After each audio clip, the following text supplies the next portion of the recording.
Welcome back. വീണ്ടും സ്വാഗതം. നിങ്ങളുടെ ബാങ്ക് അക്കൗണ്ടുകൾക്ക് നോമിനേഷൻ രജിസ്റ്റർ ചെയ്യുക എന്നത് തീർച്ചയായും കുടുംബത്തിനുള്ള കരുതൽ തന്നെയാണ്. 1985 മുതൽ ഇന്ത്യൻ ബാങ്കുകളിൽ അക്കൗണ്ടുകൾക്ക് നോമിനേഷൻ പ്രാബല്യത്തിലുണ്ട്. എന്നാൽ ഈ അടുത്ത കാലത്ത് ഈ നിയമങ്ങൾ പുതുക്കുകയുണ്ടായി. ഈ പുതുക്കിയ നിയമങ്ങൾ 2025 നവംബർ 1 മുതൽ നിയമത്തിൽ വരികയും ചെയ്തു. One simple step can prevent years of legal trouble for your family, and that step is adding a nominee to your bank account. ഈ വീഡിയോയിൽ നോമിനേഷൻ്റെ വിവിധ വശങ്ങളും ബാങ്ക് ഇടപാടുകാർ അറിഞ്ഞിരിക്കേണ്ട ചില അത്യാവശ്യമായ നിയമവശങ്ങളും നമുക്ക് മനസ്സിലാക്കാൻ ശ്രമിക്കാം. What is nomination? Nomination facility നിങ്ങളുടെ കാലശേഷം നിങ്ങളുടെ അക്കൗണ്ടിലുള്ള കാശ് സ്വീകരിക്കുന്നതിന് മറ്റൊരാളെ അധികാരപ്പെടുത്തുന്നതിന് സഹായിക്കുന്നു. നിങ്ങൾ ജീവിച്ചിരിക്കുമ്പോൾ നിങ്ങളുടെ അക്കൗണ്ടിലെ ബാലൻസിന് മുകളിൽ നോമിനിക്ക് യാതൊരു അധികാരവുമില്ല. എന്നാൽ നിങ്ങളുടെ മരണശേഷം നിങ്ങളുടെ അക്കൗണ്ടിലുള്ള കാശ് നിങ്ങൾ ആഗ്രഹിക്കുന്ന ആൾക്ക് കൈമാറുന്നത് ഇത് എളുപ്പമാക്കുന്നു.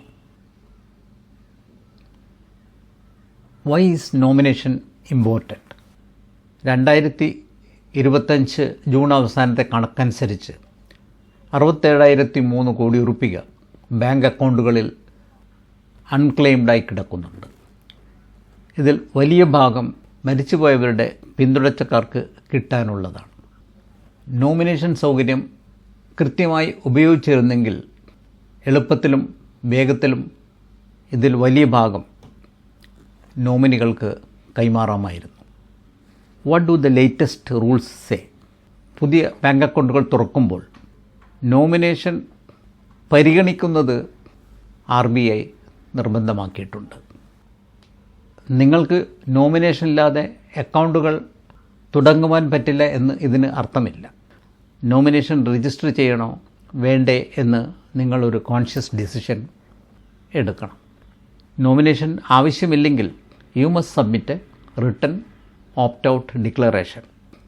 ഇത് നിങ്ങളുടെ അക്കൗണ്ട് ഓപ്പണിങ്ങിൻ്റെ ഭാഗമായിരിക്കും. നവംബർ 1 മുതൽ പ്രാബല്യത്തിൽ വന്ന പുതിയ നോമിനേഷൻ റെഗുലേഷൻസിൻ്റെ വ്യവസ്ഥകൾ എന്തൊക്കെയാണെന്ന് നമുക്കൊന്ന് പരിശോധിക്കാം. Banks will allow up to 4 nominees per deposit account. 4 പേരെ വരെ നോമിനീസ് ആക്കാം. ഒന്നിലധികം നോമിനീസ് ഉണ്ടെങ്കിൽ അത് സൈമൾട്ടേനിയസ് വേണോ അല്ല സക്സസീവ് വേണോ എന്ന് അക്കൗണ്ട് ഹോൾഡേഴ്സിന് തീരുമാനിക്കാം. സൈമൾട്ടേനിയസ് നോമിനേഷൻ ആണെങ്കിൽ നോമിനീസിന് അക്കൗണ്ട് ഹോൾഡറുടെ മരണശേഷം ഒരേ സമയത്ത് കാശ് ലഭിക്കുന്നു. എന്നാൽ സക്സസീവ് നോമിനേഷൻ ആണെങ്കിൽ അക്കൗണ്ട് ഹോൾഡറുടെ മരണശേഷം ആദ്യം രേഖപ്പെടുത്തപ്പെട്ട നോമിനി മരണപ്പെട്ടിട്ടുണ്ടെങ്കിൽ രണ്ടാമത്തെ നോമിനിക്ക് കാശ് ലഭിക്കുന്നു. ഈ പാറ്റേൺ റിപ്പീറ്റ് ചെയ്യുന്നു. സൈമൾട്ടേനിയസ് നോമിനേഷനാണ് നൽകിയതെങ്കിൽ ഓരോ നോമിനിക്കും എത്രയാണ് കിട്ടുന്നത് എന്ന് ഉള്ളതിൻ്റെ പെർസെൻറ്റേജ് രേഖപ്പെടുത്താം. സക്സസീവ് നോമിനേഷൻ ആണെങ്കിൽ nominees are ranked and the next one becomes active only when the earlier one dies. ലോക്കറുകൾക്കും സേഫ് കസ്റ്റഡി ഡെപ്പോസിറ്റുകൾക്കും സക്സസീവ് നോമിനേഷൻ മാത്രമേ അനുവദനീയമായിട്ടുള്ളൂ. ഇതുകൂടാതെ പ്രൊപ്പറേറ്റർഷിപ്പ് അക്കൗണ്ടുകൾക്കും നോമിനേഷൻ മറ്റ് ഡെപ്പോസിറ്റുകൾക്കെന്ന പോലെ അനുവദനീയമാണ്. Who can be A nominee? നമുക്ക് ആരെയൊക്കെ നോമിനേറ്റ് ചെയ്യാം? You can nominate any individual. ഏത് വ്യക്തിയെ വേണമെങ്കിലും നോമിനേറ്റ് ചെയ്യാം. നിങ്ങളുടെ ജീവിത പങ്കാളിയാവാം, കുട്ടികളാവാം, പാരൻസ് ആവാം, നിങ്ങളുമായി ബന്ധമില്ലാത്ത ഏതെങ്കിലും സുഹൃത്തുക്കളാവാം, ഇതിൽ തന്നെ മൈനേഴ്സുമാവാം. മൈനേഴ്സിനെ നോമിനേറ്റ് ചെയ്യുകയാണെങ്കിൽ ഒരു ഗാർഡിയനെ ഡെസിഗ്നേറ്റ് ചെയ്യേണ്ടി വരും. ഇതുകൂടാതെ ജോയിൻ്റ് അക്കൗണ്ടുകൾക്കും ഇന്ന് നോമിനേഷൻ സൗകര്യങ്ങൾ അവൈലബിൾ ആണ്. എല്ലാ ഡെപ്പോസിറ്റേഴ്സും ഈ നോമിനേഷൻ ഫോമിൽ ഒപ്പിടണം. കൂടാതെ എല്ലാ ഡെപ്പോസിറ്റേഴ്സിൻ്റെയും കാലശേഷം മാത്രമേ നോമിനിക്ക് കാശ് കിട്ടുകയുമുള്ളൂ. ഇനി നമുക്ക് നോക്കാം എങ്ങനെയാണ് ഒരു നോമിനിയെ ആഡ് ചെയ്യുന്നത്. RBIയുടെ പുതുക്കിയ നിർദ്ദേശങ്ങൾ പ്രകാരം നോമിനി വേണോ എന്ന കാര്യം അക്കൗണ്ട് തുടങ്ങുമ്പോൾ തന്നെ നിർബന്ധമായി പരിഗണിച്ചിരിക്കണം. നിങ്ങളുടെ ഇപ്പോഴുള്ള അക്കൗണ്ടുകളിൽ എപ്പോൾ വേണമെങ്കിലും നോമിനേഷൻ രജിസ്റ്റർ ചെയ്യാം. അതുപോലെ ഈ നോമിനേഷൻ ചെയ്യാനുള്ള സൗകര്യങ്ങൾ ബ്രാഞ്ചിൽ നേരിട്ട് അവൈലബിൾ ആണ്. നോമിനേഷനുള്ള ഫോം പൂരിപ്പിച്ച് നൽകണം. അതല്ല, നിങ്ങൾ ഓൺലൈൻ ബാങ്കിങ് ഉപയോഗപ്പെടുത്തുന്നുണ്ടെങ്കിൽ ഇൻ്റർനെറ്റ് ബാങ്കിങ് ഉപയോഗിച്ചും മൊബൈൽ ആപ്ലിക്കേഷൻ ഉപയോഗിച്ചും നോമിനേഷൻ രജിസ്റ്റർ ചെയ്യാവുന്നതാണ്.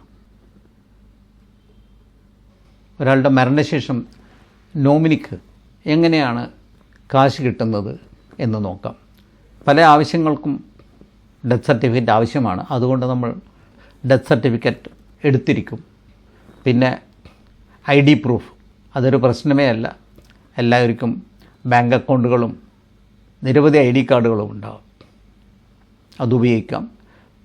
ക്ലെയിം ഫോം ബാങ്കുകളിൽ നിന്ന് ലഭ്യമാണ്. കൂടാതെ അതാത് ബാങ്കുകളുടെ വെബ്സൈറ്റുകളിലും ക്ലെയിം ഫോംസ് അവൈലബിൾ ആണ്.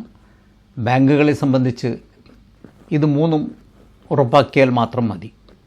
നോമിനിക്ക് പേയ്മെൻറ്റ് എളുപ്പത്തിൽ ലഭിക്കുന്നു. നോമിനേഷൻ രജിസ്റ്റർ ചെയ്തിട്ടുണ്ടെങ്കിൽ ഹെയർഷിപ്പ് സർട്ടിഫിക്കറ്റോ സക്സഷൻ സർട്ടിഫിക്കറ്റോ വാങ്ങിക്കേണ്ട ആവശ്യമില്ല.